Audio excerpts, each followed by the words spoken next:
comic friends. I'm Travis. And I'm the Disembodied Voice. And this is not Monster Comic Review. Or No Capes. We're gonna talk about every single one of these comics in intense detail. That is not going to happen. So we have been anywhere from 4 to 6 months behind on comic books. By we, he means me. Well, I've been way behind too, which is why I've been largely invisible on YouTube. But we're mostly caught up.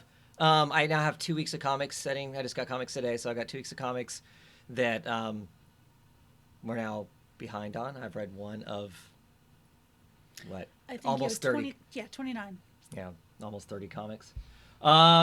So yeah, we're just gonna randomly talk about these comics. They're in no kind of order or whatever. Some we'll maybe talk about more than others.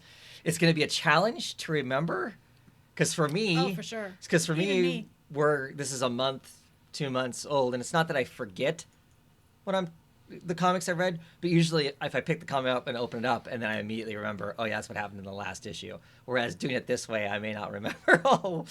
We'll find out.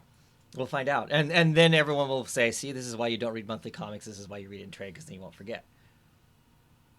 Except there's that huge gap between trades. I'm not so much into that huge gap. Yeah. Anyway, first off, we're going to talk Batman. Ooh, glare. Issue number, 85. The ultimate issue of the Tom King run of Batman. The end of that long arc. The end arc. of Bane City. So was it long? It was a long arc, but it wasn't a bad arc. There's only one thing I hate about it. The death? Absolutely. We'll try not to get horribly spoiler here, but but this is a month old. Yeah. So next yeah. up we're gonna do a spoiler-free review of The Sound of Music. So yes, definitely. So this is more offensive than like lopping his hand off, huh? Yes. See, we all thought Snyder was horrible for cutting his hand off at one point, right? I'm sorry, twisting Alfred. the neck off of my favorite comic book character as far as the Batman universe goes. Uh-huh. My favorite Batman character. Right. Because even when Batman seems to be written not that great, most people can nail Alfred. Yeah, because they all write him exactly the same. He's lovely. No, sometimes he's snarkier. I suppose. But, so issue 85 is the end of the City of Bane and the end of Tom King's run. Questionably, I mean, you could say that it's not the end because, of course, there's going to be a Bat and a Cat book come out to kind of talk about the other stuff that he wanted to be in his other, 15 issues that should have ran this thing to 100. Everybody who watches my channel, listens to me talk, knows I'm now very pro Tom King run of Batman, and I think that he should have gotten his full 100-issue run in this. I've liked pretty much the whole thing past the beginning of the whole Tom King run as far as the thing. I enjoyed the Bane City. I liked the way this ended. I liked the ending too, to a point. There were some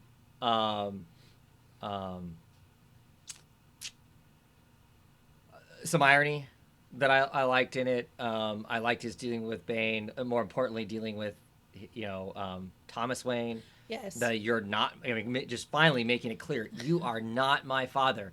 As much as you keep acting like you are not my father.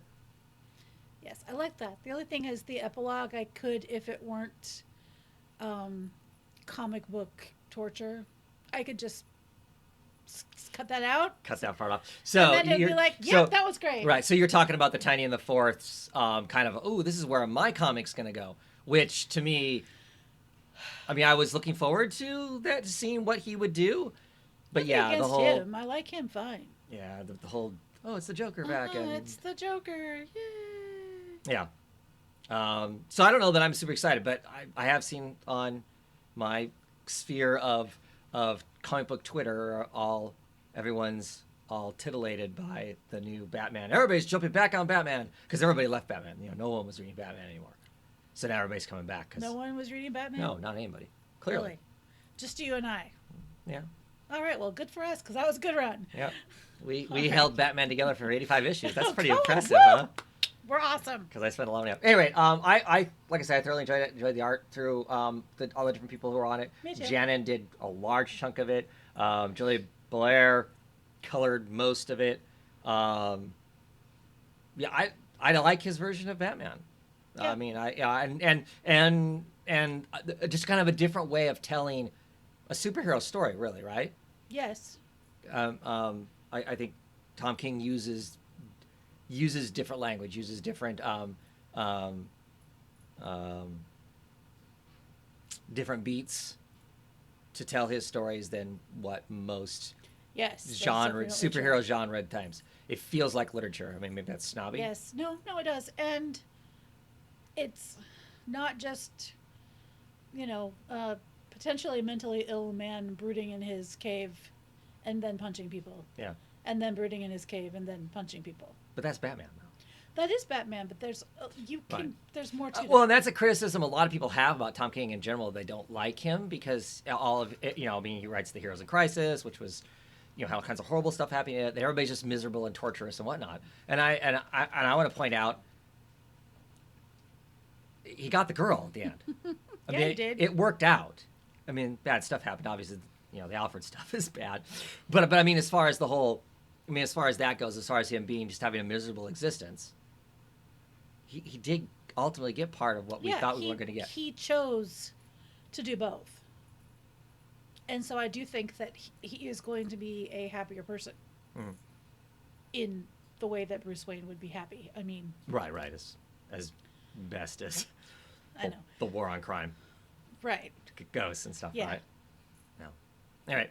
I am curious about the next Batman sure. going forward, but I've already resigned myself to maybe I won't be collecting a Batman comic. Wow. Well, I mean, I don't get detective comics anymore. I know. And that for me, that's a big break. So I don't know. We'll see. We'll see what that goes. What's next on our random pile? Marked. This is issue number 3. This is a Image comic written by David Hine, art by Brian Hamberline, with art by Geraldo Van Dyke. Covers look really awesome. True. Inside art is, okay. It's fine. Basically a story about a society of magic tattooed people who have existed throughout time and help fight the greater evils. There's like a secret war going on. It's like when World War II's happening. There's a secret, obviously the Nazis have their secret magic army that the marked tattooed people come and fight and whatnot. That stuff's interesting. We've kind of veered off in a direction of a young tattooed person gets kicked out of the group for tattooing when she shouldn't be tattooing somebody and causing great harm to them. She was messing around with the concept of the tattoos and what they did. Right. And basically ended up blinding somebody over it and whatnot. So they kicked her out, and supposedly we were supposed to take her tattoos away from her, but somebody felt sorry for her and didn't. And then she gets picked up by some secret group Yeah, they kind of turned into this like Black Ops type thing. Right. And I was really not terribly excited about watching her become, this kind of Killing cruel, puppies. horrible human. Yeah. Come on. Not the puppies. Not the monkeys. No. Yeah, the humans, it's fine. No, I The, didn't the, say the soldier that gets the humans. flight tattoos on him and he just flies away and never to be seen again. Yeah, pretty much, He burns up and blows up. Blows up. Because No. he goes out of the atmosphere. Not that. Anyway, I lost my train of thought because I was making ridiculous faces at Travis. The end of this issue gave us insight into why her attitude seems to have changed. And so it's interesting. And also the, would you call it a coven, almost like? Sure. Of magical tattooed women have been visited by another group of magically tattooed people from another area. And now they're all kind of more aware of what she's up to, what the person who was excommunicated, so to speak, is up to. And so where that's going might be a lot more interesting to me than, the whole secret CIA, kind of, because that I'm just not interested in that. Right. Issue 2 had us going, I did not. That's maybe not we're dropping this what I book. thought But this but I was have to gonna be. admit, yes, issue 3 kind of brought me back around to, okay, we're gonna move back into this whole secret society of these groups of tattooed Versus people, which is the government's evil and it does a lot of secret things that are evil. I mean, yeah, very one note. I It felt don't- that part felt one note. It's like, and okay, this is all I just don't need to read that Right. right now. but there's. I mean, I like the art. I mean, Yeah. And she's so cute with her little yeah, and hat. we're a little cat-eared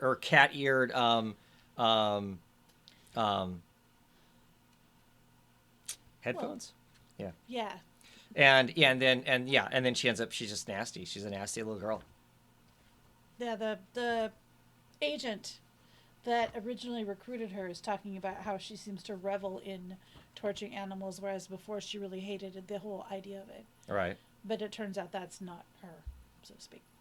Yeah. So anyway, so it'll be. I'm gonna finish out at least the arc. Yeah. See where that leads Yes. at, and then decide what exactly I want to do with that. Because it being an image book, I'm assuming that once it reaches the end of the first arc, there'll be a big break. And so give me plenty of time to have actually read the whole arc before I have to start making a decision to pick Right. it up with my 2 to 3 month delay in books. Alrighty, what do we got next? The last issue of Strayed. Right? Yes. The last issue of Strayed. Nothing to say about it? It's sad. Yeah. It they imply almost like there could be more story, and I'm like, how? I know. It's like the How? cat's still alive, but Maybe. yeah. Not to get spoilery, because there are people who watch this who are gonna read this and trade. Well, okay. I'm just saying. Yeah, I don't know. It's sad. The issue before this. I was enjoying it. I enjoyed the book. I too. even like the art in this. This is just splash page after splash page, largely. Yeah, and there is a lot of art. I mean, Yeah. a lot. And I am a reader, and I'm not as much of a visual, not learner, but visual absorber, so to speak, as Travis and also as our daughter, who is an artist also, is. I have a tendency to see the words first and to read, and sometimes I miss things, and so I've started making myself really look at the pictures before I read the words, because sometimes something will show up on a cover and Chloe will be like, "That's so cool," and I'll look at it again and go, "What?" And then she'll point out something that I completely missed. So I really had to pay attention Yeah. with this book. Yeah. But I will say this though, the end of it felt a lot more like a race wrap up of. I mean, we just kind of. I don't know if it was supposed to come across as you see the light and your life flashes before your eyes, except it's kind of a narration of a number of people's lives in some sense. Yeah, I don't know. It Or did feel what? like a very rushed epilogue type thing. Then they all lived happily ever after. I mean, they didn't, but Right. just And I don't know if it was rushed. It's just it was very fast in comparison to the rest of the story. The rest of the story, we're going along, we're seeing the stuff, we're getting this exposure, we're finding out the truth behind some things and whatnot. Exactly. And then it's like, go! yeah. Well, you know how at the end of some movies they'll say, Tom went on to do Right. this, and Mary went on to do this, and Jeff and Lisa decided they were madly in love, and now they're married and have 7 children, or whatever. This entire issue almost felt like that. Except for we hadn't reached the end of it to then get this is what Exactly. they're doing now. Exactly. This had some of the end in it along with it. Right. In And that kind of a so fashion. I don't know. Right. I wasn't as happy with the ending to that as I would have liked, and not just because I'm a little Pollyanna who wants there to be It was sad. happy things all the time. It was sad. There's no doubt about it. I want there to be happy things all the time. Happy things all the time.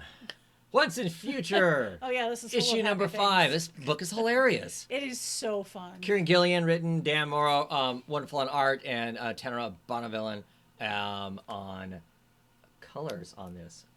And it is great. It was started out as it was supposed to just be a miniseries and be done. Issue number 1 sold out 4 times, and they went, "Hey, let's turn this into a regular We ongoing." might actually have so now a it's gonna, series. so now it's going to be an ongoing, right? So I don't know. So I'm curious to see if now with this story in the next issue, because there's another issue comes out, and I think there's a break. Is there a stumble somewhere in there?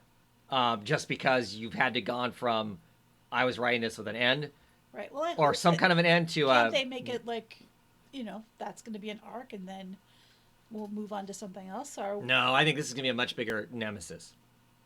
cool. I mean, if not, I don't know what Well, they're gonna tell us. sure. Well, whatever happens. So, but anyway, so I'm in. we've got this world where actual magic and creepy thumpy things all exist. Most of us just ignore it. Humans kind of blot it out, see it as nothing. Which is very similar to a lot of magic in a lot of worlds. Right. Or magic realism. Because nobody ever pays attention. Nobody looks up. Right. Just the general genre of Sure. magic realism, right? Is kind of Yes. is that also. And this kid's granny, this man, I guess he's not a kid. This man's granny has kind of ran away from the nursing home, so he's trying to pick up Granny and get Granny back to the nursing home. You find out Granny is basically her entire life has been spent either fighting or preparing to fight, gremlins and boggins and whatever else. Lo and behold, somebody is rezzing a version of King Arthur, a Saxon version. I can't remember which version I can't it remember is. which one you can't be. Right. So, but at any rate, there seems to be potentially multiple Anglo-Saxon, versions. I think it's Saxon, yeah. The multiple versions of, because it's a myth. It's a myth, based somehow in So reality. yes, there are several different. So there tomes could of the be legend, multiple, basically King Arthurs and swords and stones and Excaliburs, and it's just easy to call it Excalibur for layman purposes and whatnot. But anyway, he finds out that his grand's been fighting all this stuff, and somebody is is basically brought Arthur back, and they're gonna take over and make England great again. And that version of making England great again potentially is like pretty much take killing out, anybody whose ancestors wouldn't be native to yes, the Isles. So basically, a lot of dead people. There's not going to be a lot of people left at the end of this, Right.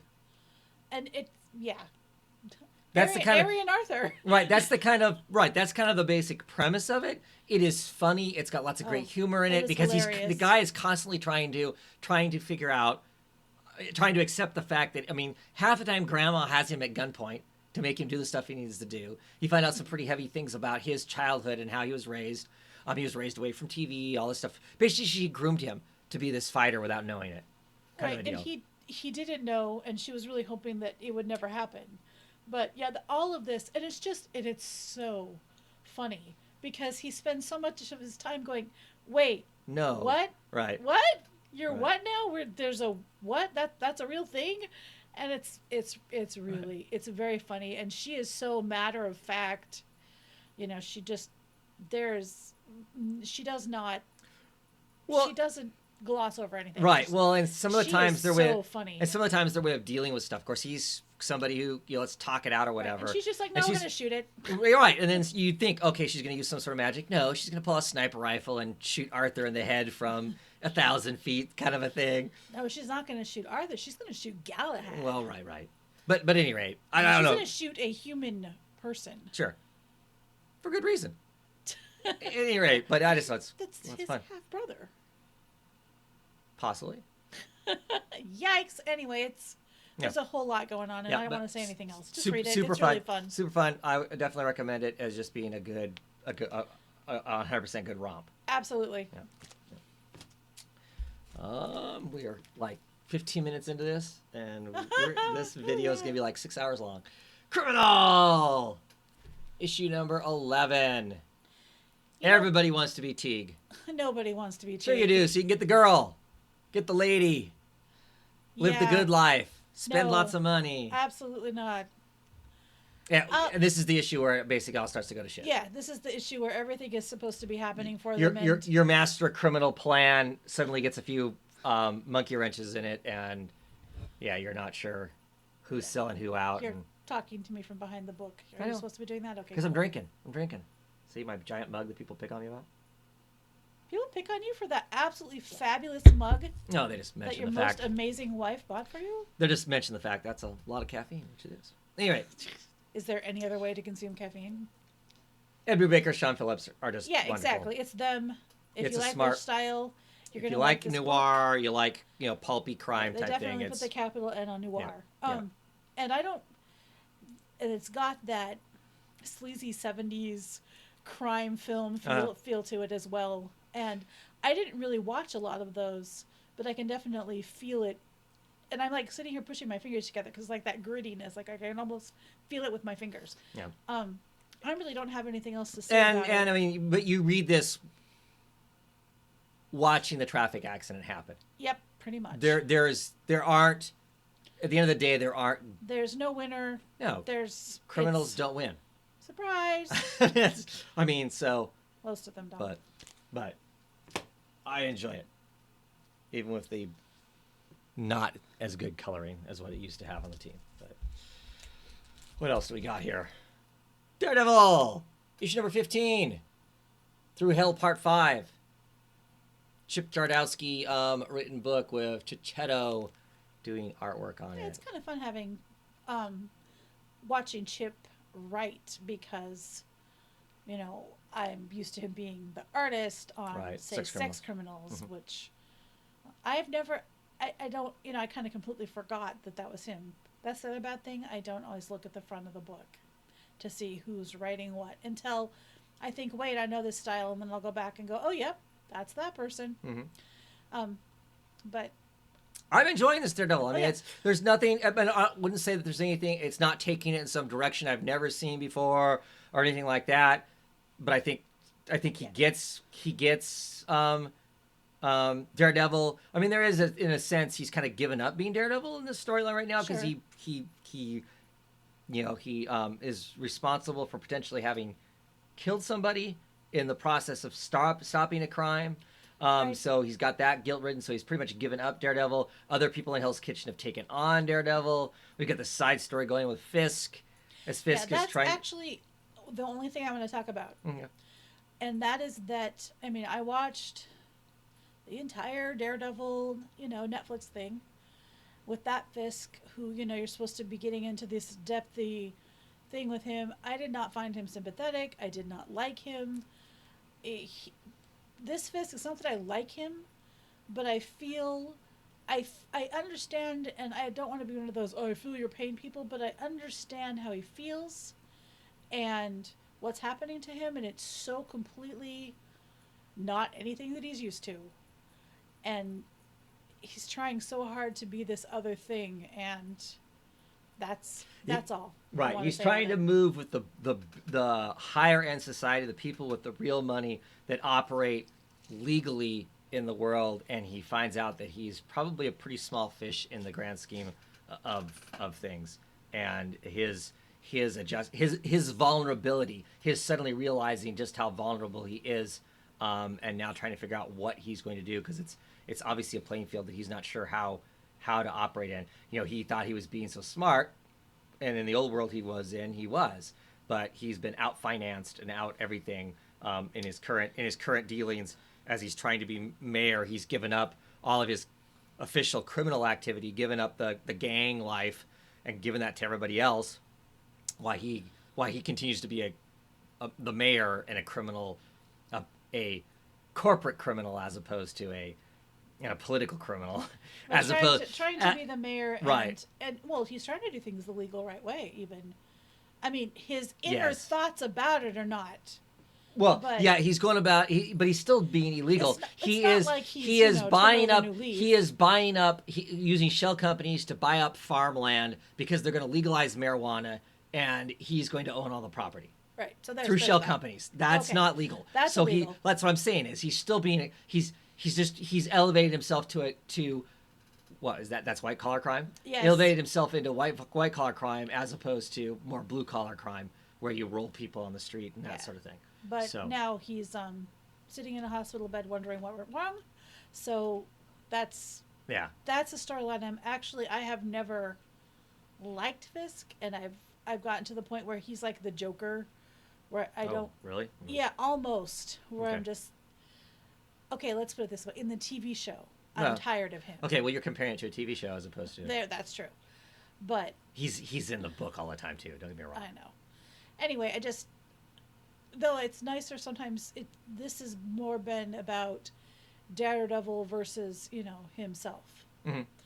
and so it's man versus himself, and both of them are both Daredevil's story and Fisk's story are the theme is man versus himself, right. and man versus the environment, of course. Anyway, so that's interesting. Yeah. The Fisk story is the first time where I have like been interested in what's happening to him. Right. He matters more than just Outside being. of him He getting matters more than just being the bad guy. defeated and me going, yep, he's evil. Sure. Hmm. Okay, that's all for me for that book. Yeah. Like I said, I'm still getting it, so clearly I'm enjoying it. But you should. It's interesting. There's some other side characters that are interesting. I'm curious to see how they play out and things. There's a detective from Chicago that Yes. curious to see how he plays. Daredevil's not being Daredevil currently. He's just a guy dressed in black.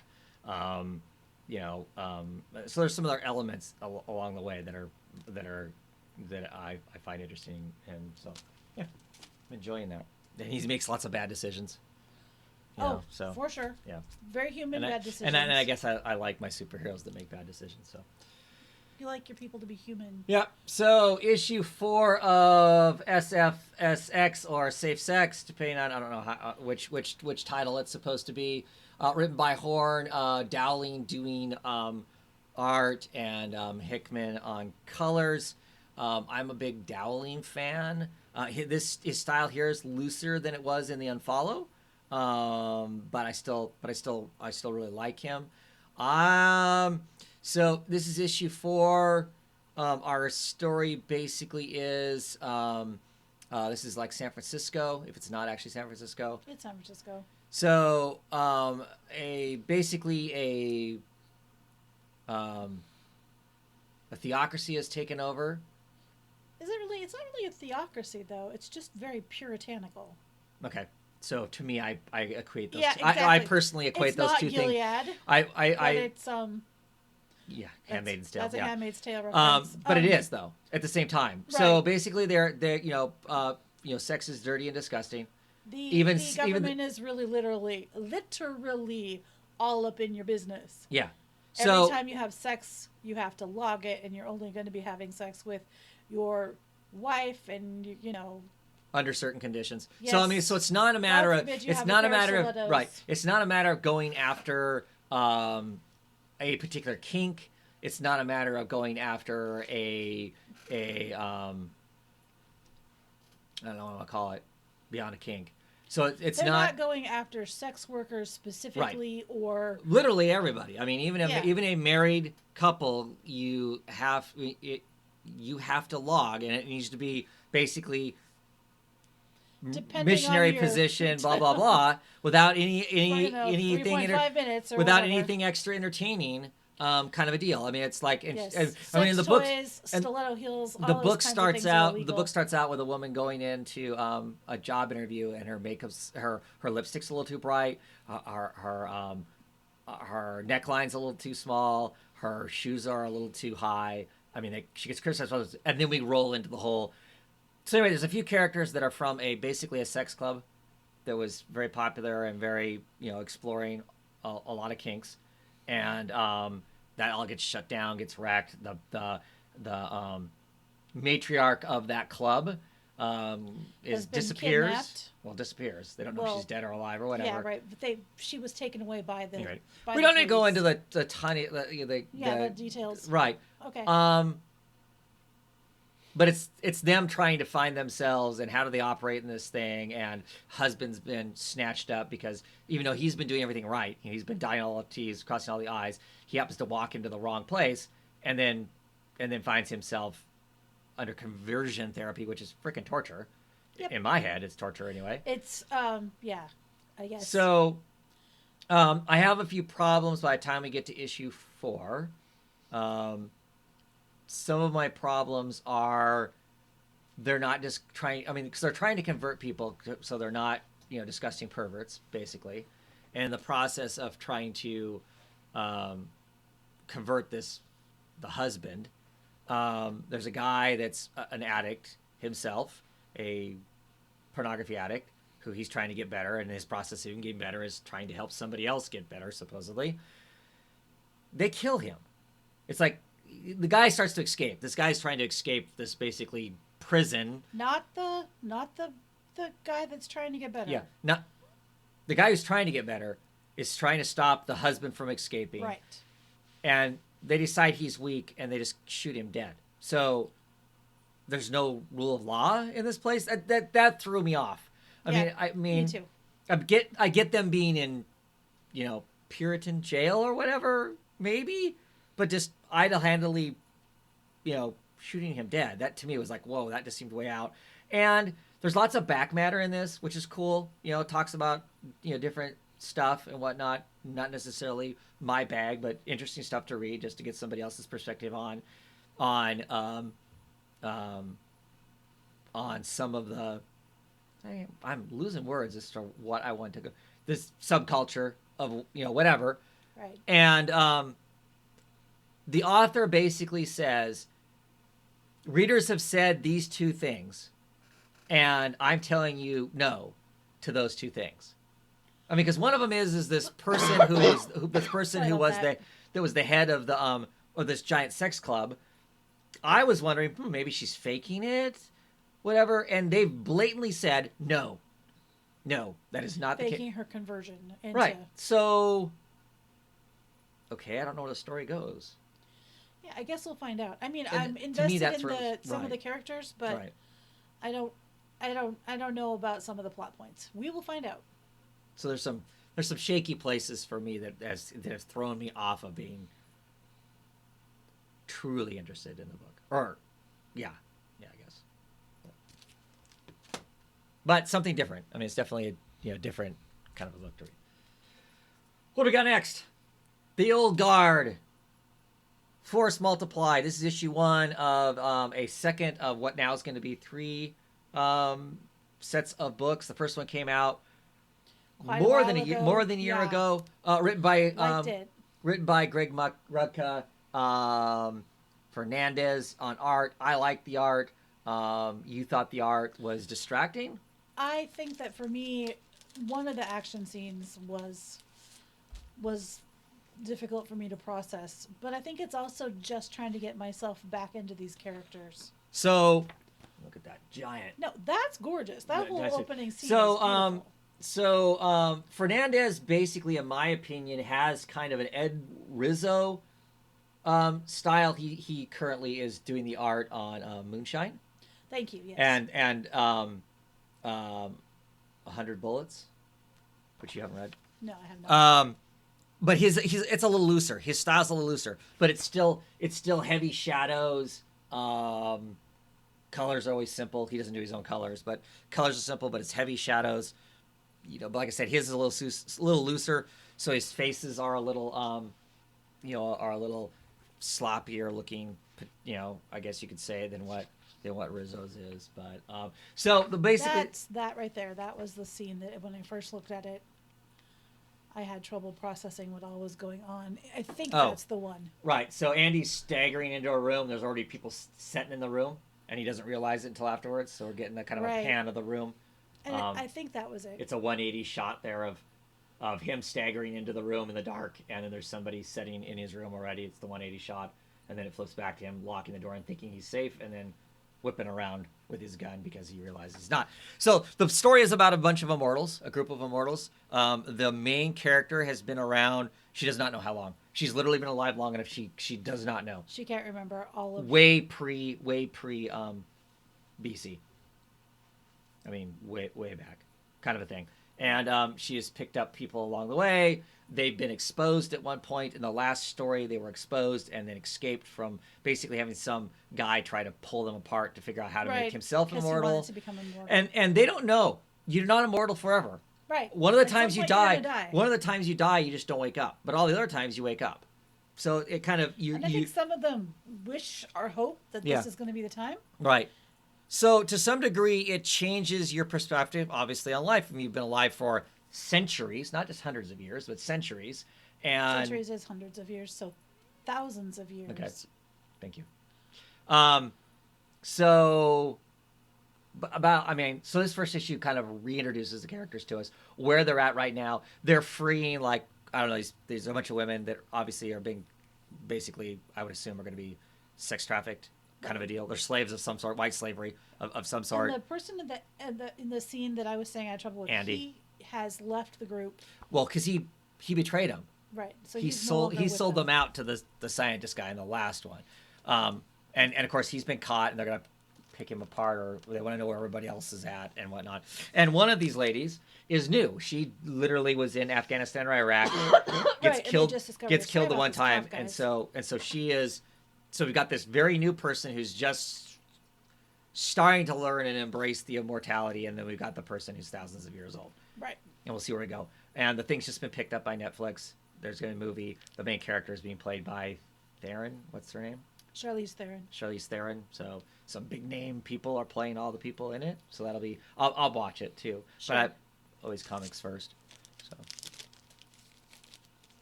So I'm looking forward to getting back into it. What else? What else? Oh, more naughty stuff. Which one is that? Money Shot number 3. Oh, this book is and fun. it is Money Shot. That's the name of her big expensive rocket that she's saving up money. Basically, it's if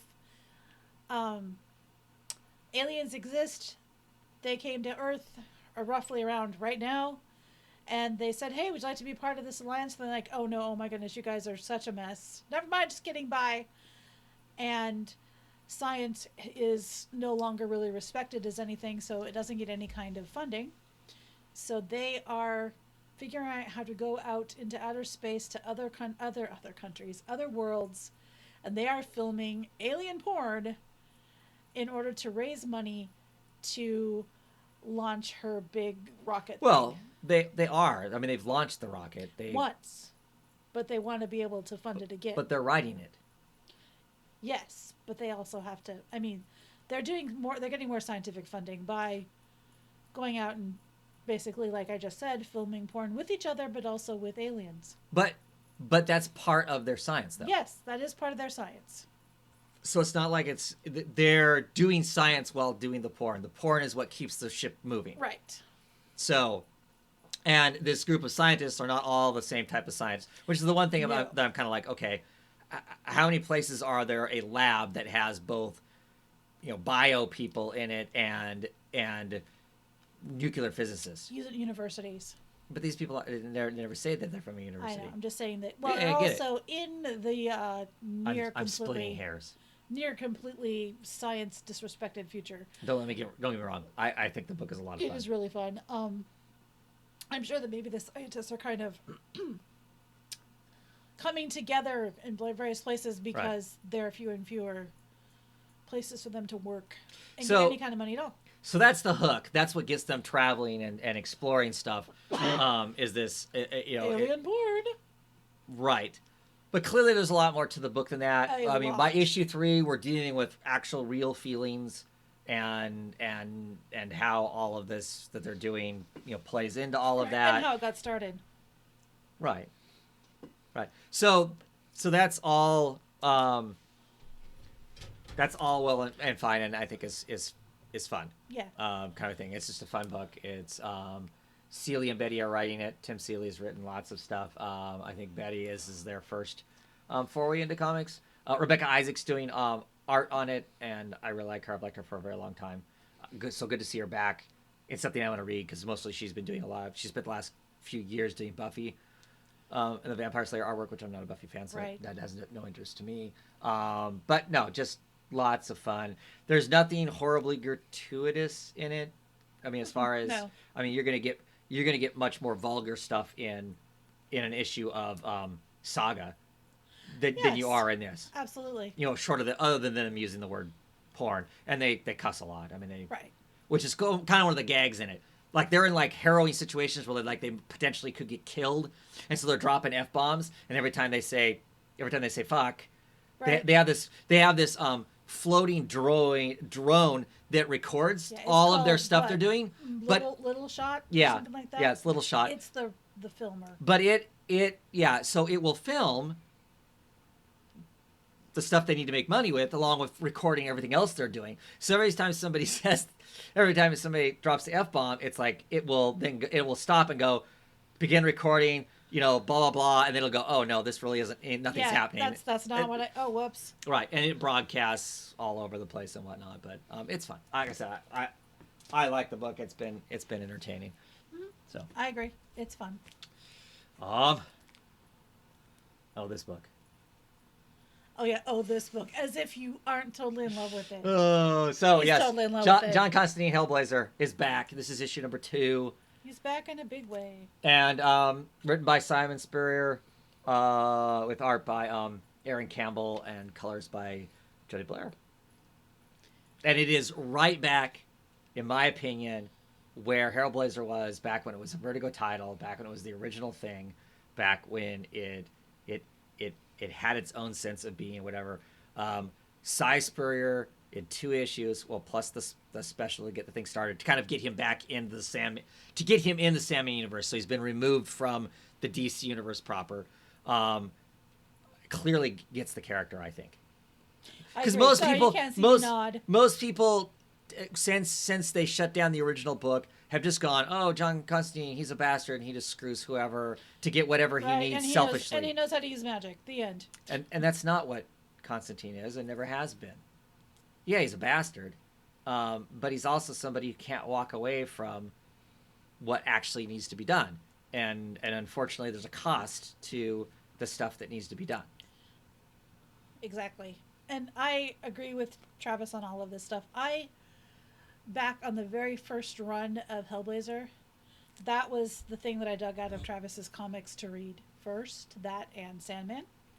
So it's pretty cool to have an author who understands what Constantine and art. I mean, really supposed to be. Yes, and the art is also very good. You know, it doesn't look like a 4-color superhero book, like was what the last stuff has done. No, it's got the right amount of darkness to it, and I really do like it. Secondary characters in it are brilliant too. The bouncer, I love her. She's awesome. I know. So yes, and it's kind of nice. I mean that we're not falling back on. I mean, not that I don't like the other secondary characters that have always been in the book, but well, Chaz is in it still. Yeah, I know, but he's not very happy with. Well, yeah, no. But yeah, I'm pleased. Yeah. And I have enjoyed his forays into this group of books like Lucifer. Oh, right. Well, I think we'll talk about that because I think there's some more in here. Basically, all of the Sandman universe books, he pokes his nose in it in some sense or another, pretty heavily actually. Well, and Lucifer, yeah. And all of them have handled it pretty well. Clearly, the Books of Magic he did too. True. I mean, because he shows up there to freaking kill Tommy because his version of Tommy jacks him up and is putting where he is. His version of Tommy kills him. Well, his version of Tommy ruins the whole world. Right. Anyway, so yes, that was brilliant stuff. At any rate, from somebody who's a hardcore Hellblazer fan, this gets my seal of approval. If anyone was wondering or cared. What's next? East of West, issue number 45, the final issue. The end. And we can tell because it doesn't have the half. Right, doesn't have the triangle. Whatever. You talk about this one. I was not unhappy with the ending, but just endings are hard. They are. Endings are hard, in my opinion. I'm rarely satisfied with an ending of a book. I mean, I have an expectation of you're gonna talk and deal with all whatever, right? And it's hard. I really enjoyed this book. I will be buying some industrial deluxe version of it. I can send on a bookshelf and go, ooh, look at that, that's cool. The ending of this, it's the Four Horsemen. They do go at it at the end. It feels like each of those fights could have been a book in and of themselves. And they're done in a few panels, which at the same time that makes sense. You're fighting death. So how long does you're fighting death is fighting well. How long does that last? Yeah, and you're fighting Babylon. And Babylon is literally fighting for himself and his father's life. Yeah. There's only one thing about the book that actually bothers me. Throughout the book, the slow exploration of Babylon, which is the son of death. He has a computer that's been attached to his eyes this entire time, and it's called Balloon. It's a cute little thing. He calls him Balloon. And Balloon... He sees it as a cute thing. And Balloon has been lying to him this whole time, showing him the world not as it is. I mean, he's like standing in a field full of beautiful sunflowers and stuff like that, and it's showing him this devastated horrible world. Wasteland. Right, that he needs to destroy the world and start over again. He's been teased. And then all of a sudden, in the last issue, the character that Balloon has been up to this point suddenly radically changes, and it Yeah, because Death gives him the command to do what he needs to do. yeah, I don't know, it still bothered me. That's understandable. It seems strange. So, but I love the book. I think it's another of those book that's worth getting. It's a Hickman book, so you read it for the long haul, and everything pays off. That's fair. And I do think it did. Yes, But at the same time, but at the same time, it just felt like there could still be more. Well, there always could be more. Yeah, I don't know.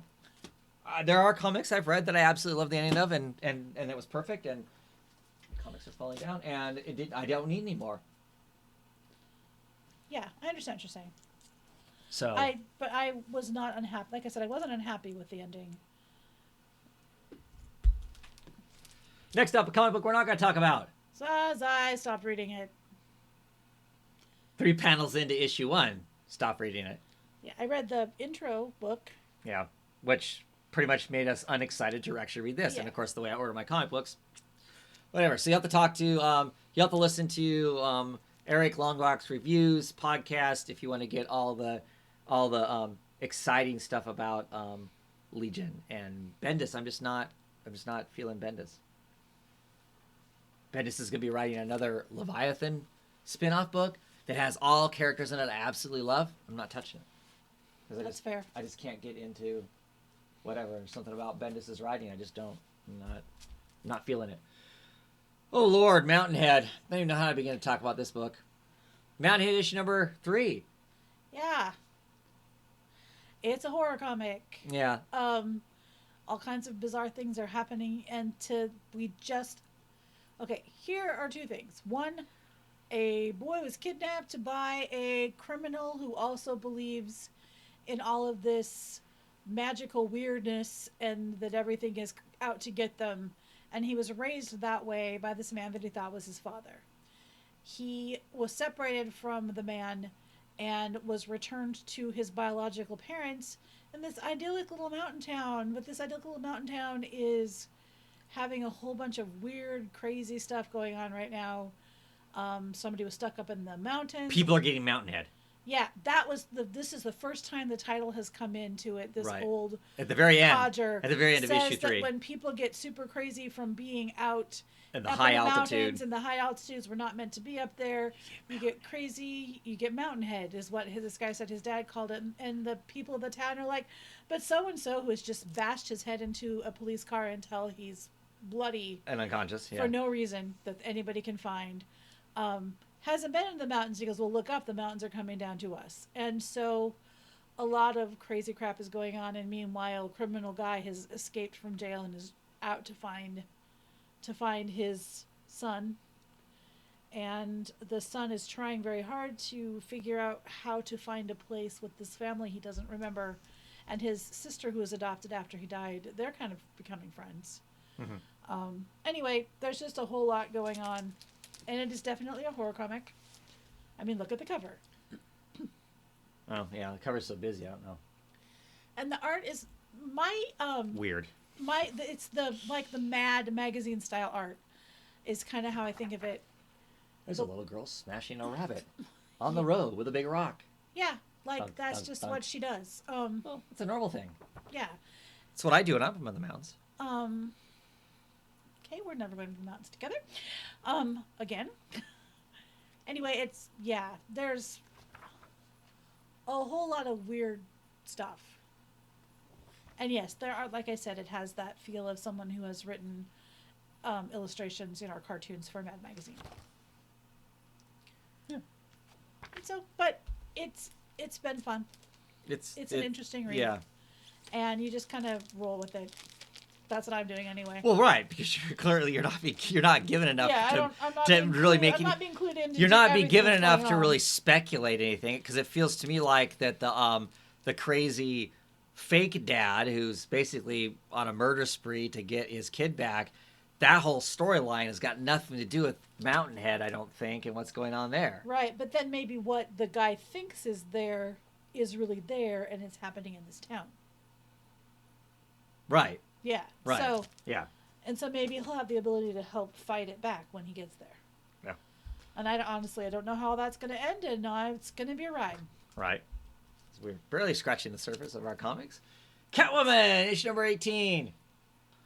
This is a Fresh from the pit. this is a fun issue. This is got Catwoman and Zatanna. right. So it's basically a big bar brawl between the two of them. It is. And that's it. Yeah. We get a new costume, kind of an updated costume for Zatanna, which is awesome in it. I think. Hopefully that sticks and rolls on through. Sure. It still has some of the stage attire to it, but doesn't have her in hot pants and fishnets and stockings. fishnets. Yeah. Yeah. So it's pretty. It was just fun. Yeah. It was mostly just fun. Yep. And this ongoing saga of the family that's running this town and her running with them. Right. If you want to be hypercritical, you could say that this was a filler issue. There's a few parts that are Jones's art, and it's other people doing the art. The rest of bunch of art in and it. And like I said, the beginning and the end of it kind of give you we're still dealing with this family of this town that she lived, the city that she lives in currently. Because her sister's there. Right. Well, and this is her escape from Bruce. This is all happening well before this is issue 85. Issue 85. This is after issue 50, after she's walked away from the wedding, but before she's decided I'm coming back to this. Yeah. But this issue I think is kind of a slow drag because Jones is going back to doing all the art on it and writing the story because she's discovered that she writes better if she actually can has an idea of what she wants, draws it, and then can add the words the way she wants to. Oh, good for her. So she's going back to doing the full art, which means she has to have time to catch up to that. She has to catch up. So someone else is kind of... And I don't care. No, that's cool. I mean, sometimes when you get a filler issue, you're just like, okay, well, yep, read that. Well, that's what I was saying. If you're being snotty, you can say this is a filler issue, but it didn't feel that way. Yeah, it was so much fun that it was just like, yep, that was really enjoyable. But I think from me knowing the behind the scenes working that are going on, that's what I think it is. I think it's giving her some room. It's giving her some room to catch up. So. But it's a fun one, so I don't mind. Next up is Family Tree, issue number 2. Jeff Lemire written, who just writes 1,000 books, and Phil Hester, good old Phil Hester, is on pencils. Eric Gaspar is doing the inks on it, and Ryan Cody is coloring the book. Family Tree. Yep. We're only 2 issues in. Like Travis said, just 2 issues in. Scratching the surface. And it's another kind of, science fiction-y horror type comic because... I get a lot of those. Yeah, because, when your kid starts growing a branch out of their back and then a whole bunch of weird murdery stuff happens, then that's the kind of comic it is. In this one, it's interesting because we get some backstory on the missing father of the daughter that mom believes is dead and also the very end of it believes left her. And so we get some backstory as to kind of what happened to him and understand that that's kind of also where the daughter's heading. And there are some other people who understand this whole transformation and want the tree people. They want the tree person. They want this little girl. Yeah. Before anything happens to her. They don't want to kill her. They want her alive. Right. They wanted her dad alive. Right. For some nefarious reason, clearly. Yeah, we have no idea why. But yeah, and there's a huge surprise at the very end of this issue. Yes. And so I'm looking forward to seeing how that keeps going. Like I said, only issue 2, so. Right. I really like Phil Hester's art. I like his style. Phil me Hester's too. And Phil Hester's an awesome human being. Yeah, he's a really cool guy. So it makes me extra excited to buy a comic of his too. I have a bias as far as that goes, but I do think he has a really good style. He has been doing comics a very long time. He started professionally doing comic books at around 13 or something like that. Basically about the same age as me. And, he's, like I said. All right. What's next? Oh, boy. What is that? Black Stars Above, issue number 2. It's one of those books that's really hard to talk about. I love the atmosphere of it. I love the era that it's set in. What kind of comic would you say this was? It's a horror book, too, isn't it? Yes. All my books are horror books. I swear to God, that's really not all we read. It is. Right now, it is. It there really are a lot is. of them. There really are. And, but this one is set This one's set. It's set in like on the it's set on like the Canadian U.S. border, somewhere around in there. It is right about the time that fur trapping is losing its appeal. People aren't getting Yeah, you, the beaver the beaver hats and stuff aren't. Beaver hat fad has So ended. so that's what that would be. 1800s, mid 1800s. Yeah, I feel really bad not knowing. Would be my guess as to what it is. The main character is a young girl who basically has been promised away to somebody, so she's kind of trying to take her life into her own hands. Has made some decisions to kind of wander off into the Arctic abyss to deliver a box, package, yes. and that she's not supposed to open up from a mysterious person, which she cracks open, and now she's got this little thing. Yeah, it almost looks like a baby alien grub, an alien baby tentacle. made out of rags, almost. Right. Yeah. Like if you took a mummy and the mummy completely left. And she's kind of tripping. You're not sure exactly how Yeah. much of what's going on And- is real and how much of it is and her. you get the feeling also that this is in the form of a diary. Yeah. And you get the feeling that she Which is she occasionally not, scratches a line out and changes yes, which I find really interesting. Yeah. And you are definitely supposed to read the scratched out bit. Anyway, you get the feeling that she's not the only person who is experiencing this. Mm-hmm. And at the very beginning, you see some other person like stagger in, Right. and she's heading stagger into a cabin, and it looks as though she's heading towards that cabin now. Right. So I have absolutely no idea what all is going to happen, but it's been interesting. Yeah. She's hidden her little rag friend away in her bag because she doesn't want this guy to see it. The one challenging thing, obviously, is the snow. Sometimes it makes it hard to read, and the lettering in this for the diary is actually in cursive, and it is very small print. And we're old people. Yeah, we're old, you guys, and I wear bifocals, and And it's a struggle. reading this comic lets me know that I need to get my prescription changed. I don't think it would matter. It's small. I still do. I confirmed it with the 19-year-old. It is small print. But at any rate, it is got, like I said, The it's almost 19-year-old? yeah, Yeah, don't go aging that kid any faster than they already are. like less than 30 days. Shush. Anyway, Right. anyway, so Yikes. it's good. Fall comic. So it smells. It smells like origami paper or something. Yeah, that's what Chloe says. Well, yeah, 'cause it She does. knows what that smells like. It does. Woo! Well, I don't think we're halfway through, and we're almost at an hour. Sorry, guys. People aren't going to be watching this late. Suicide Squad. We'll make this quick. Tom Taylor, Suicide Squad. I always enjoy Suicide Squad, but it's like one note kind of a thing lots of Yeah. times. So I haven't been really interested in it, but Tom Taylor doing it, I said I would jump on. He's a fun writer. Redondo's doing art. I don't know who that is, other than the person who's doing this. So sure enough, it's Suicide Squad. We're going to get a new Suicide Squad. Some of the familiar faces, of course, because you're not going to do it without having, Harley in it and, and Deadshot and some of those people. But lots of people die right off the bat, and then we get a whole new group of people, some new characters. Yes. People I'm not aware of, which is and cool. a new leader that's a horrible bastard, and so, excuse my language. Right, he works for the government. They basically, whatever, they got something on Waller, so Waller's backed off, this guy's in charge, and they're off doing typical Suicide Squad stuff where they got to go in someplace where they're not supposed to be at and extract or kill something they're not supposed to. And Right. Anyway, so the first mission is, of course, recruiting the new team. And right, that's killing half of them. Yeah, unfortunately. Each other. Yeah. So anyway, that's yeah. They kill half of each other and go, well, now you're going to be a team together. Like, what? Anyway. Yeah. But I think personally in that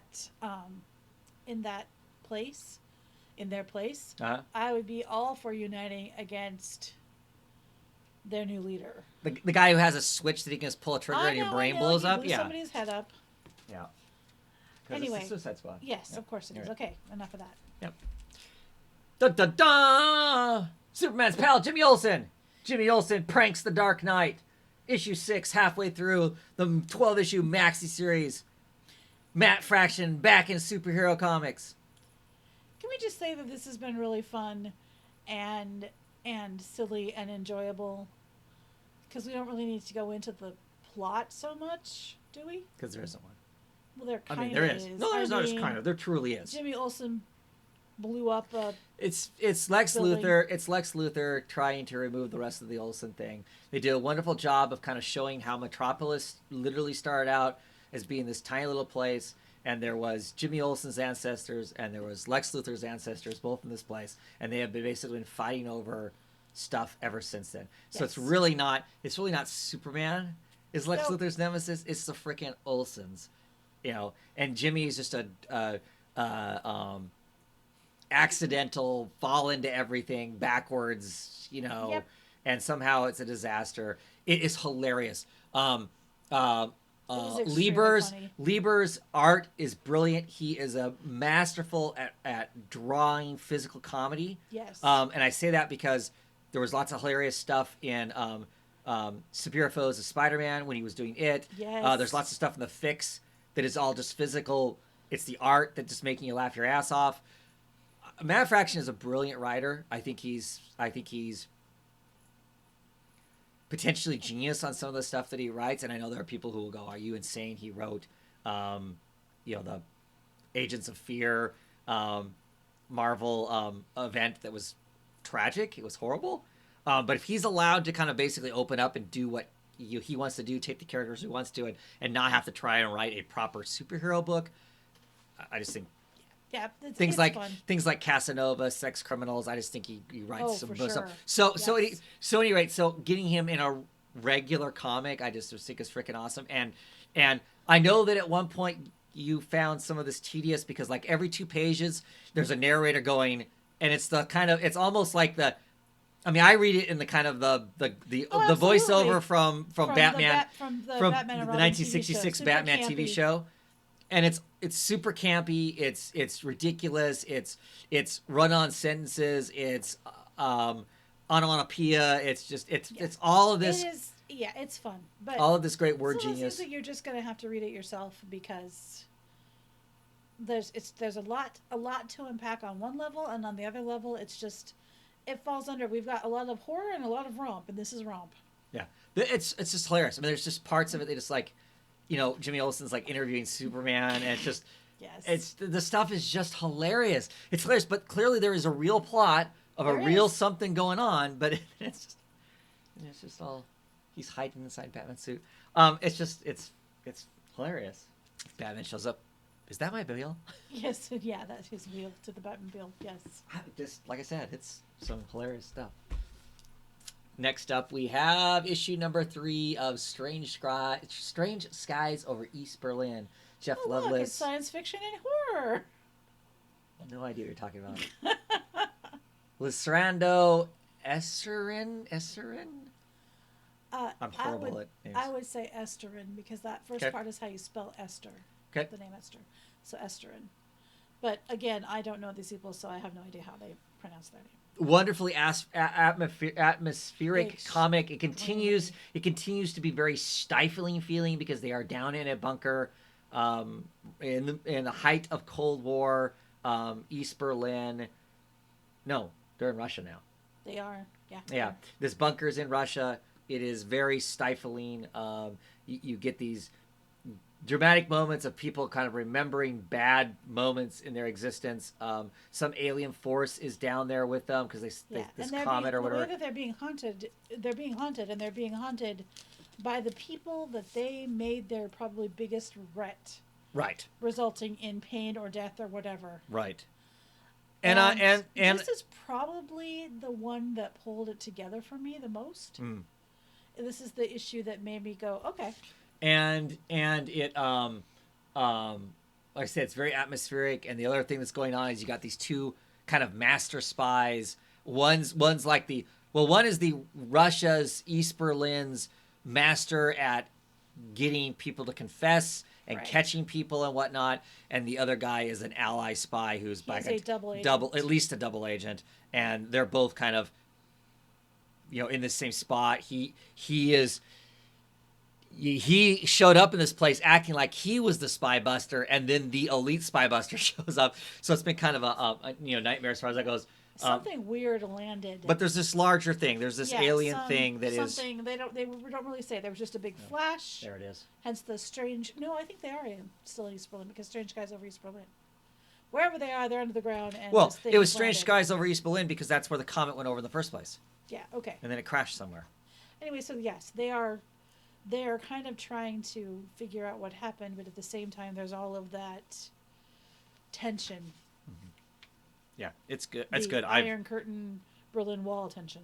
Yeah, it's good. Like I said, I've really enjoyed it. I'm really curious to see what. When I first saw it and what's thought it was next. going to be just a spy thing, I was kind of like, whatever. I don't know. And then it's turned out to be really. I was kind of good. interested in that though, just because it's a It's a part of our history that I really don't know enough about. right. Yeah. Not the comic book necessarily is going to tell you that. No, but still, it's. But something else to explore. I know more about the Green Mountain Boys than I ever knew before, and thanks to Mountain Men. So yeah. Yep. Hey, next up is Invisible Kingdom, issue number 8. G. Will Wilson written, Christian Ward I like this book. art. I like this book. I like the plot. I'm invested It's in the Amazon in characters. cahoots with the Catholic Church, and these poor people who are basically just driving a transport truck, the equivalent of a transport truck, their have deliveries. accidentally discovered that their deliveries are fake, and they end up picking up a nun from the Catholic Church who was charged with doing the books and realized that they were cooking the books. Right. I mean, it's a galactic version of all of that, but that's there's not. It's not really the Catholic Church or Amazon. or Amazon, but it's that kind of thing. Yeah. And there's just a whole bunch of other stuff going on too. Well, there's the interplay between the personalities. There's some Yes. special things Yeah. going on too.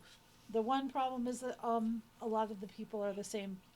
Yeah, Look, a lot I really of love very Christian Ward's similarly art. Don't get me colored. wrong. Christian Ward's doing It's art on something. beautiful. I pick it up. But sometimes it's hard to tell. Right. I'm getting to the point now where I can Right. really see I mean, pretty some easily. of these individuals, they're all kind of hues of greens and green But yellows. they are not necessarily the same race, nor are they the same person. No. So that part's a little bit difficult, but it's still really, I really You know, like it. like this guy's a captive guy, and this guy, granted he has a mohawk, is the captain of the place that's got them captive, and they look an awful lot alike. So, you know, and then lots of times they're inside of a small spaceship with lots of glowing lights and whatnot, so that changes the color of all of them on top of it. So sometimes it just that element of it makes it somewhat difficult.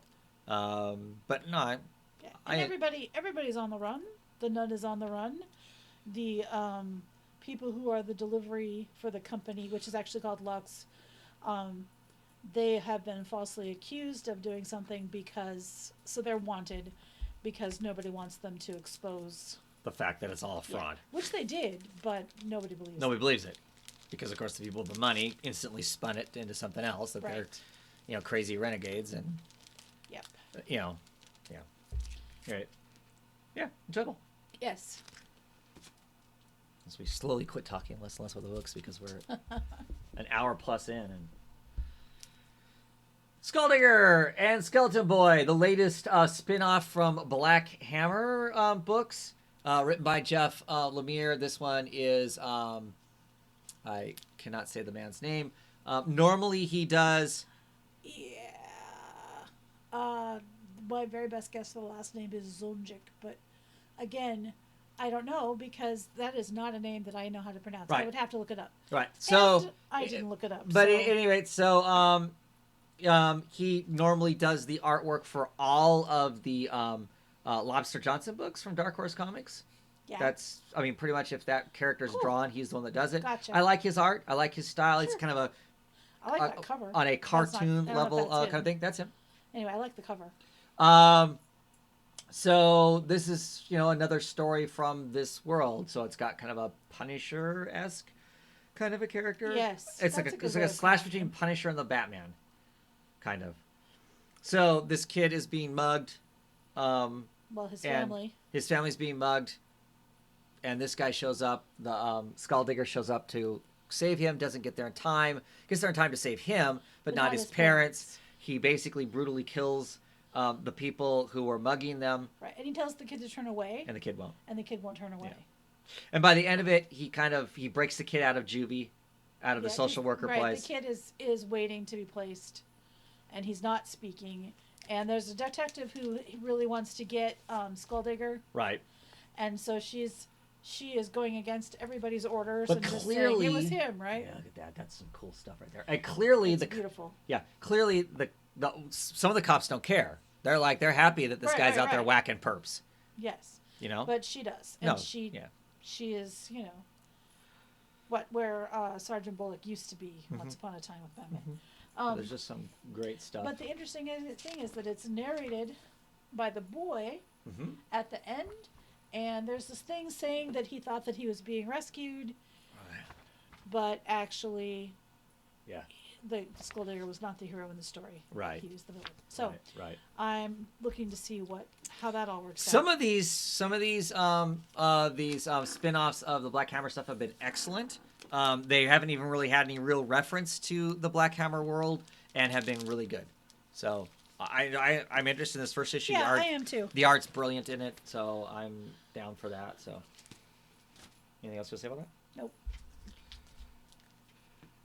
Heartbeat, issue number 2. Maria Lovett, a book that is basically a reprint. Originally was done in her homeland of Spain. Right. So we're getting an American version of it. This is early work of hers, and you can tell Yep. she hasn't completely embraced kind of her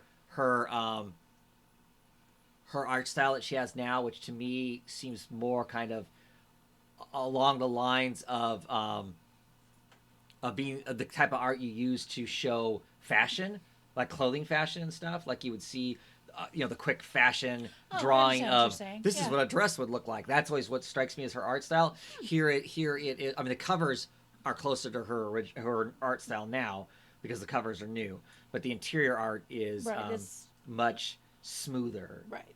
less It's frenetic. like she hasn't come into her own style so much yet. Yeah. Yeah. No. Some story kind of about teen kids in school, about bullying, about obsession with death. And blood and right. murder. Right. So I guess we'll see where it goes. It's interesting. The art is beautiful, and so if nothing else, I'm reading it for that. Sure.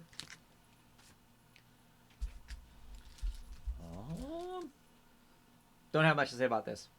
What is that? This is Batman Last Night on Earth.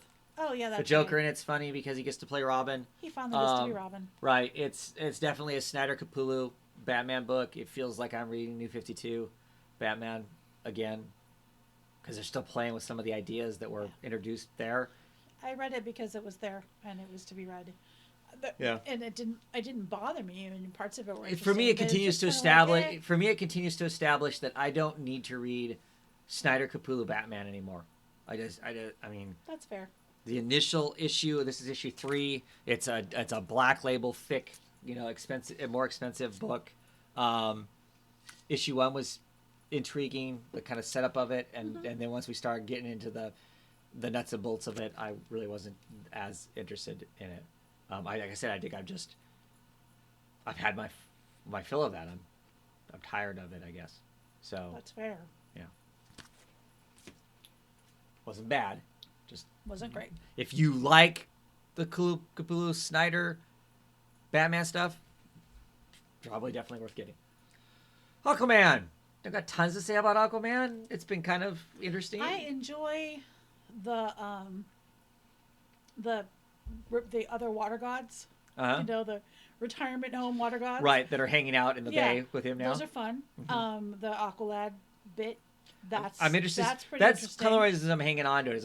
Because I'm wondering if they're going to use that as kind of a maybe Arthur takes a back seat for a while, and maybe we get this Aqualad book in Aquaman, kind of a thing or whatever. So I guess we'll see. And Mara's a total badass in this one, and that's pretty enjoyable too. That I actually showed part of it to We Glenn. don't read much Aquaman. Mira's almost always. I know badass she's a anyway. badass, but I just love the fact that Right. they're talking about her delicate condition, and she's Right. just like, well, she's my pregnant, ass. right? Very pregnant at this point. Yes. So we'll see if we have a baby or whatnot coming. Yeah, fingers crossed. Okay, so that's that. Are we tired of talking comics? No, not necessarily. The Lolo Woods. Not a horror comic. That is a damn lie. So this is another one of the Joe Hill Hill House comics, which are clearly all curated to be horror. This is issue number 1. It is written by Carmen Maria Machado, is that your name? Machado. Oh, I don't know. It might be Mikado. Okay. Uh, With art by Danny, who did Coffin Hill or yeah, you Coffin said Coffin. Bound, Oh, no, you said and Coffin Hill earlier. no, Coffin Bound. Oh, okay. And if I say Coffin Hill, it's by mistake. It's Coffin Okay, Bound. cool. And Coffin Hill. Tamara Bonneville, of course, doing the colors on it. Um, you're familiar with the writer because up to this point she's never done comics. She is a African American writer who does short stories largely. Like last year or the year before that, I bought you a book for Christmas of And I some of her read short them stories, all like really fast. and she's kind of creepy. Yes, but good, and Yeah. definitely explores in the What books is that called? anyway. That's called. Um, crap. It's like her body and other Yeah, it's like her body and other stories or something or like that. something like that. I could look it up while you Eh, were eh, talking about the book. So you talk about So the book. so And I'll anyway, look it so up. Lolo Woods is set in like some backwoods Virginia or Kentucky Right, town. coal town, and It's under fire. It's not under fire. Sorry, it is on fire below the ground. There is a coal fire, and it has never been completely put out. So it is constantly smoky, sooty, and on fire under there. yeah, for 75 years or more, Right. kind of thing. Multiple generations, this place has not been able to be mined. There's people still living there. The women are suffering from, and have for a lot of years, are suffering from something where they can't they lose time. They forget where they're at or where they've been. This issue starts out with our two main characters, these two high school girls, who are both queer, I believe and so. yeah, and are hanging out in the movie theater, and they wake up in the movie theater and can't remember having seen the thing.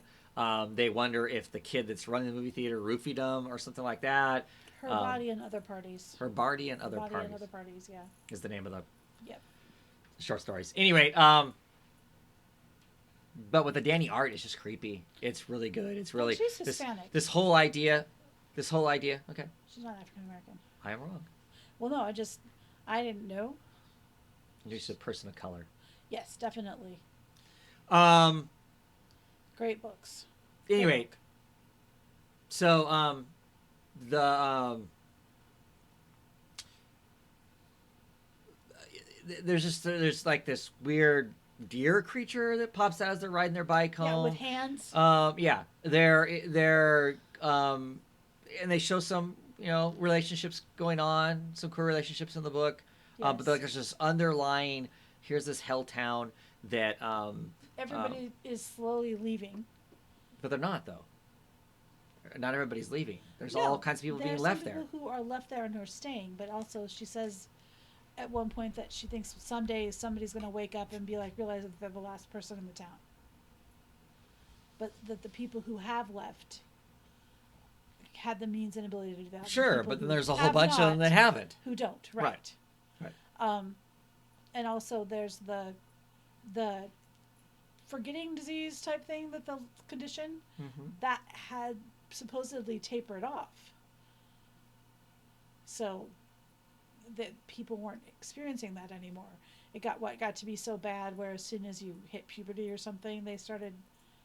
I don't remember talking about. Right. Yeah, I don't remember because I read it a while ago, a few days ago. Right.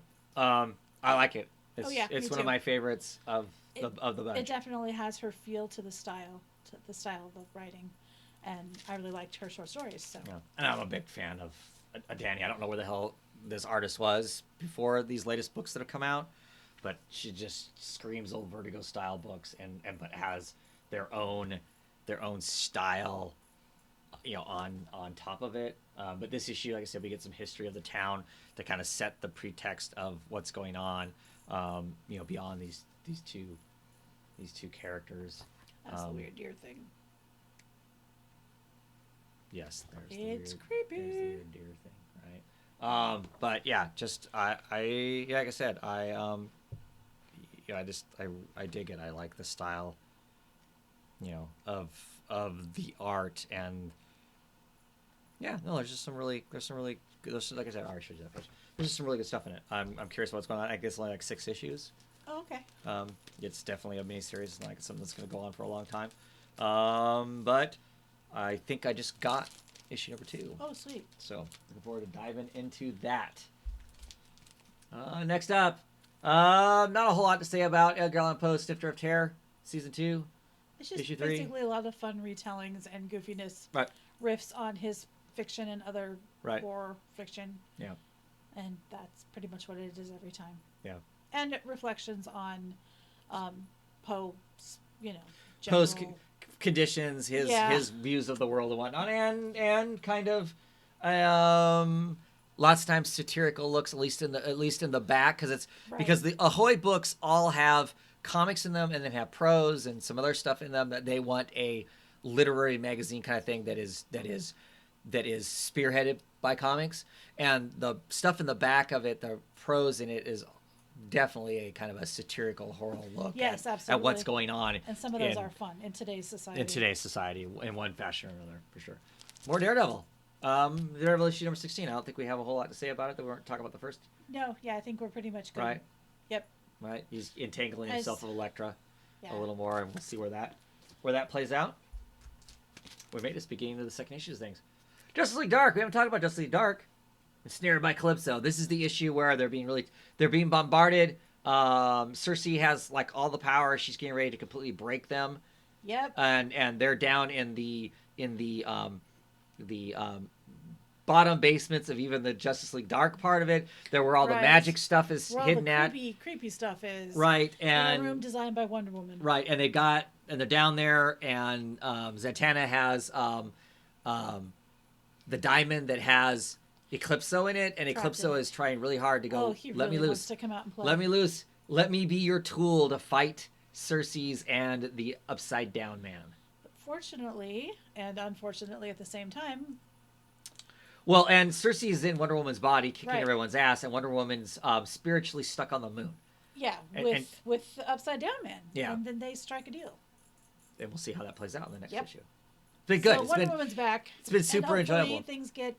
then there's some, side stuff. Poor Bobo is currently just a chimp, and...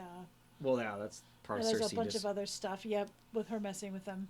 But it's been great. It's just been... And it's got, other magical evil people in it, like Witch Boy. This version of Witch Boy I'm not that fond of. Anyway, and just other people like that. Well, it's because this Witch Boy is a bad guy, as opposed to being the Witch Boy. I just don't even like the way he's drawn. I don't like his hair. Lois Lane, issue number 7. This book rocks. She is a kick-ass strong woman. It is a super interesting book. It's kind of a detective story. Oh, sure. And a reporter story. I mean, a reporter. If you're an investigative reporter. Yep, a researching, and it's got the question in it. Right. Montoya. The Montoya question. Mm-hmm. And she's one of my favorite. Well, there's only been 2 questions that I'm familiar with, and she's kind of. I really love her. Mm-hmm. And so that has been fun, and Lois Lane is getting a lot of flack in the entertainment media because she keeps being seen with. She's married to Clark Kent, but she's been seen kissing Superman. Right, making out with the Man of Steel.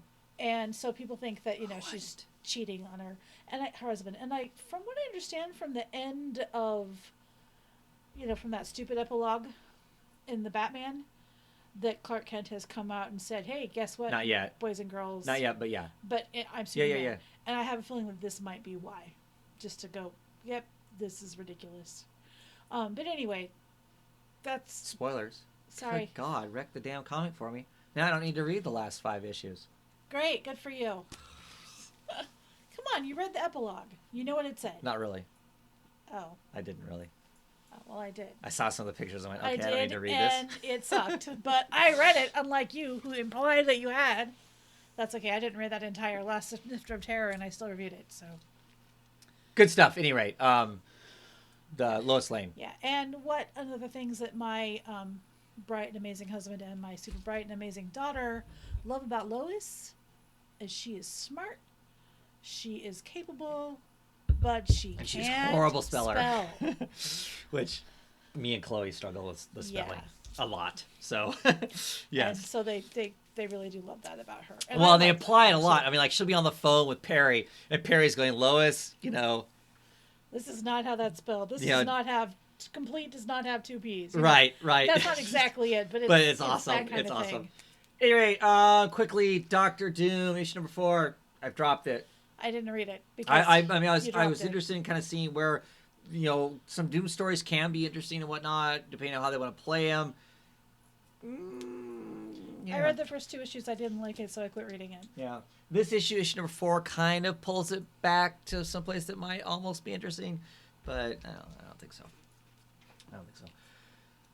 Martian Manhunter, issue number 11. This has been fun because the art Yeah. style is completely different from your average. Riley Rosmo, of course. Average This is hero pure, art undulated Riley Rosmo. Yeah, it's fabulous. I love it. I love the exaggerated heads and his partner's exaggerated hair, and yeah, this has just been a really enjoyable book. And see, It's a very fun partner book, as well as being Martian Manhunter, exploring and dealing with the trauma of the decisions he made on Mars before the Mars ended. right. So And see, I wasn't as interested in that. I was hoping I was going to get Detective Martian Manhunter, and it's not. I was enjoying that too, and I don't think we got that.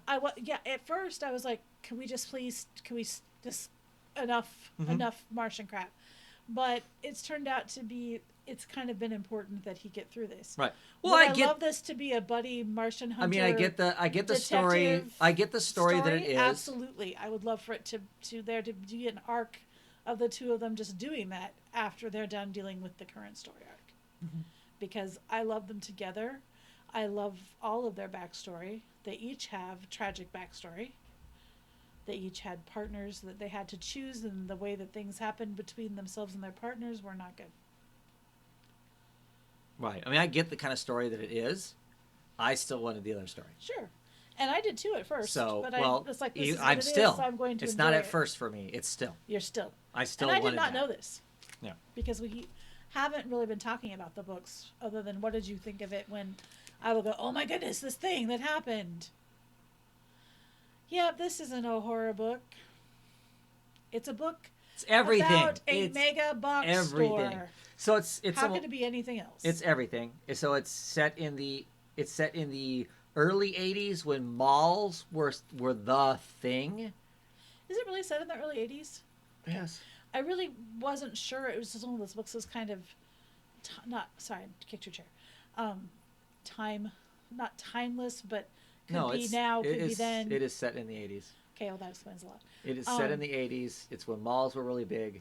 This is about a mall called Everything. It's a store called Everything because they literally sell everything. It's like Walmart meets Costco meets brainwashing aliens.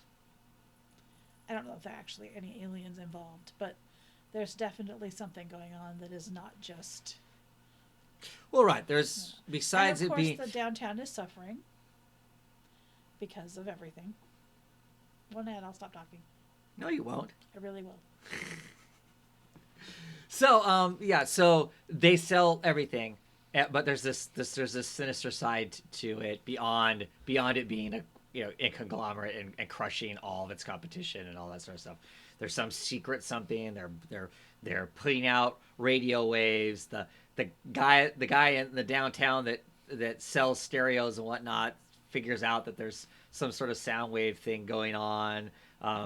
There's a woman who was dying of a brain tumor that everything fixes for her, or one of the managers of everything fixes for her. Everything's taking over the town, basically. Yes. But there are some people who are suffering from where the waves that are tuning to everybody up for whatever is coming. It actually has an adverse effect on some people. It makes them sick, causes cancer, causes them to die. And so you got the big corporation doing whatever sinister thing it's doing, and you've got a manager who kind of wants to do the right thing. And she's doesn't even appear to be human, really. Yeah. Fully. Yeah. She's programmed. Well, yeah, we don't know. It's been really. I didn't really care for it in like the first issue. Yeah, you love it. Because it had weird you'd be reading along and there'd be these like weird like werewolf Yeah. panel out of nowhere that You're does just like, what is that? that still to this day doesn't still don't know what that is. attach to anything. But I do like that stuff. Yeah, I know. But I'm invested now, and I really do like it. And I have absolutely loved in every single issue the beginning where they show the old fashioned catalog style Right. ad because I've been tweeting bits and pieces. Of yeah, them just growing because up, my mom worked for a Sears catalog store, and so that was like a huge part of my childhood. Everything I owned and everything I wore came from Sears. So actually, this is the issue that doesn't have any of that. doesn't it, like at the beginning, Nope. have like the luggage ad? Nope. Nope. Well, poop. Nope. There's that dead guy. Darn it. And her talking to the bear and deciding she doesn't like what the bear is telling her, so then they go into binary speak. Yes, just because it's simple. 1, 1, 2, 3, 3, 5, 5, 6, 7, 7, 7. Yeah. Oh well. Yep. I've enjoyed them. Mm-hmm. Oh, definitely. And this is written by the Christopher Cantwell, who does the She Could Fly books. He's kind Which of I also loved. he's Boy, kind of I have not seen anything. he is kind of an odd duck. So that translates into his stories quite a bit. Art by INJ Colored, who the last thing of theirs that we read was Wild's End, the whole Killer lamps. right after World War One. Yeah, the killer lamps, the aliens that come down, kind of War of the Worlds esque sort of a thing. Yeah, that was an enjoyably illustrated. But there's lots of just great stuff where it's the art does the heavy lifting, and it's cool. I want to just very briefly, even though it's not anywhere near any of this, say that I loved She Could Fly because I know have people in my family who have OCD and who also have more the pure O form of OCD.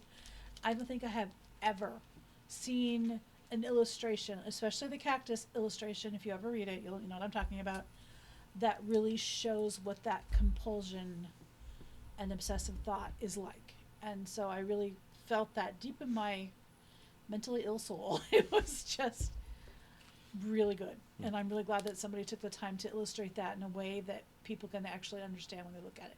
All right, let's move on. Batgirl, issue number 42. I like Batgirl. So this is the end of the whole Oracle thing, I think, for now. Yes. Which spun out of the Year of the Villain stuff. This is the only book that I've gotten that actually had some, other than the kind of Lex Luthor floating drone thing. This actually dealt with some of that, where she basically has to Oracle, her kind of online personality during that time. She was Oracle, gains its own sentience. She has to fight it. A little paint by numbers by the end of it. Well, I have to do everything I wouldn't normally do. Yes. How the hell do you do that? There's no way. You don't. But because the second you start thinking, oh, what would I do if I was trying not to do it? Well, then the computer is going to think that too. Sure. But I'm still enjoying the book, so I'm still getting it. Yeah, I like Barbara Gordon. I like this version of Batgirl. Castellucci, I guess is her name. Is how you say her name. She wrote. She had The Changing Woman. Right. She wrote the Female Furies, which Yeah. but I like her. I think she does. I think she's a good writer. Like I said, I enjoyed the Changing Woman stuff. So she did a great job here. Now we're finally done with this arc. I'm curious to see what they're going to do with Batgirl now, because they've kind of tore her down. Right. Tore down her standing in Burnside, so she's basically been stripped back down to this basically being Barbara Gordon. And where does she go from there? So I'm curious to see what's next. She's no longer a millionaire. Right. She isn't the owner of a alternative energy company, right, kind of thing and whatnot. So yeah, next up we have Books of Magic, issue number 15, and this is where the different Tommy shows up. Yes. A sinister one. Tommy's having a hard time. He really half is. of his classmates don't like him because half of his classmates, terrified of him. well, because they've seen him pull the magic, and he seems to just not. He's falling into the irresponsibility of, well, why don't I just use it? I got it. Why not just simply use it to correct a paper or prove someone wrong or whatever? Which they keep warning him, don't go down this road.